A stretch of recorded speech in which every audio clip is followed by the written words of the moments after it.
This is the Lone Crater YouTube. We hope this video helps. In this video, I will explain how to make ramen vegan. We'll start by identifying common non-vegan ingredients found in traditional ramen, like pork broth and egg noodles. Then, we'll explore fantastic plant-based alternatives for both the broth and toppings.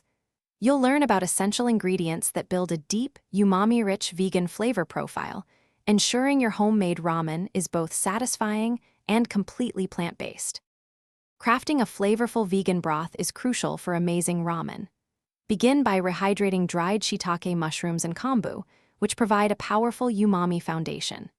Next, gently sauté aromatics like minced garlic, fresh ginger, and the white parts of scallions until they are wonderfully fragrant. Then, simmer these with vegetables such as carrots, onions, and cabbage for at least 30 minutes to extract all their delicious flavors. Selecting the right noodles and toppings elevates your vegan ramen.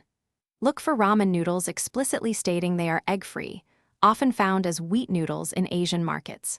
For protein, consider pan-fried tofu, seasoned tempeh, or shelled edamame.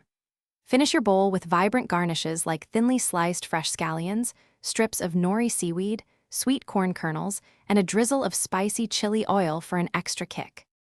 Now for the best part, assembling your delicious vegan ramen. Start by placing your perfectly cooked, egg-free noodles into a deep bowl.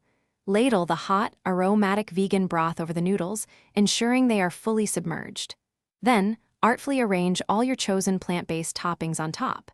Give it a quick taste and adjust the seasoning with a splash of soy sauce or a few drops of toasted sesame oil if desired. Enjoy! Thanks for watching. Consider subscribing if we helped you.